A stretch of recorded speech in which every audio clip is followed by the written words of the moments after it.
Le village de Saint-Victor-la-Coste est la seule agglomération du Val de Tave possédant un piton rocheux, ce qui explique la construction d'une forteresse au flanc nord de la colline, et qui se nomme aujourd'hui le Castellas.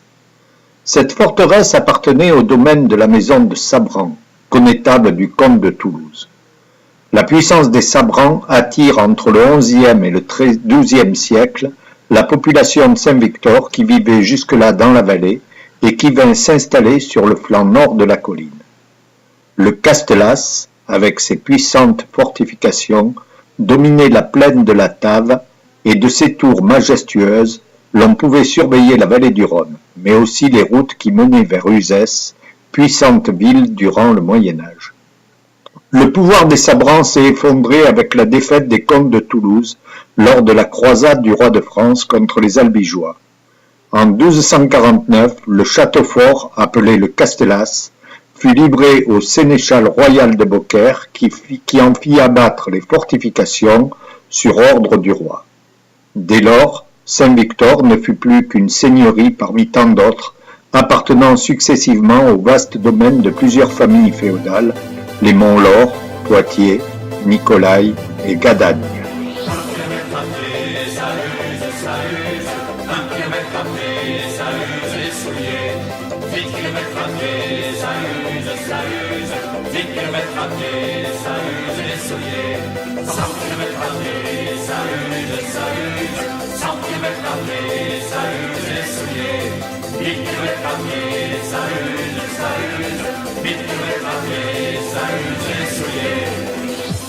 De 1350 km à pied, ça use la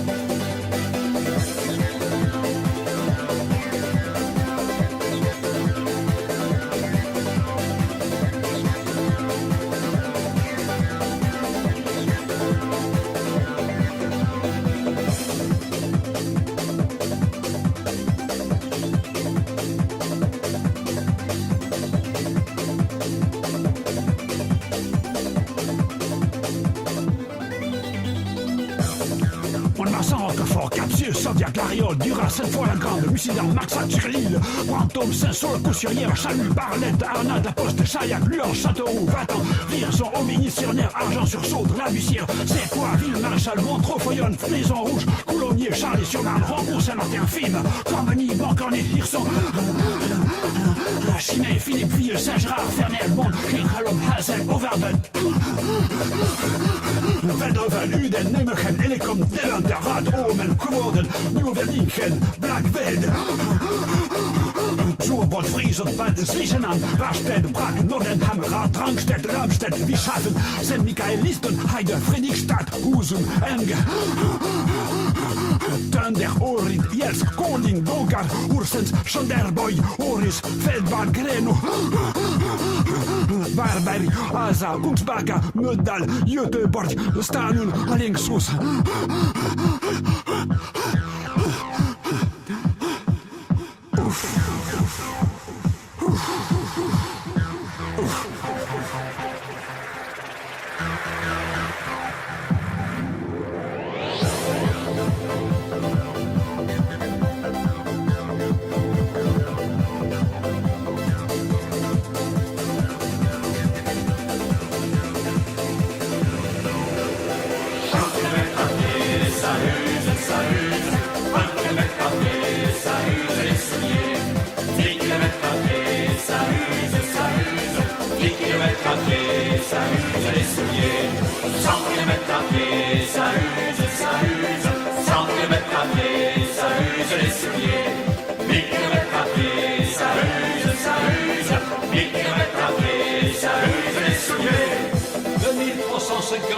À pied de Mont-de-Marsan à Alingsås, ça use les godos.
devant là. Chaud en Alsace, ça c'est un bout de cœur. Pour fabriquer de la chose, c'est ça? On va la refaire un peu de chauffe là pour le cuire du calcaire.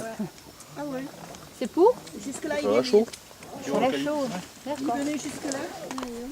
Du cuire du calcaire et... Mon activité, c'est de fabriquer la chaux, le calcaire que l'on met dans le four. Donc il y a 50% de gaz carbonique et 50% de chaux vive. Le procédé de chauffer, enfin de cuire le calcaire, c'est d'éliminer le gaz carbonique et d'obtenir la chaux vive. Le four qui fait 6 mètres, vous avez 2 mètres où c'est que la chaux se refroidit. Vous avez 2 mètres au milieu où c'est qu'elle chauffe, elle cuit. Et les 2 autres mètres en haut où que la chaux elle s'allume. On élimine le gaz carbonique. Et après, quand la chaux, quand la pierre a pu le gaz carbonique, on la met dans l'eau, elle s'éteint. Quand elle est éteinte et qu'elle n'est plus au contact de l'eau, elle reprend le gaz carbonique de l'air qu'on y a enlevé dans le four et elle redevient calcaire.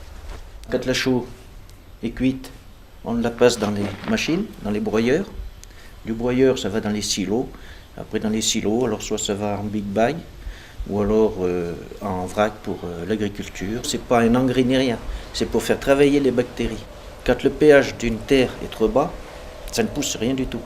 Vous mettez de la chaux, ça réaugmente le pH. Et alors là, après la terre travaille, ça pousse. Il y en a une autre partie.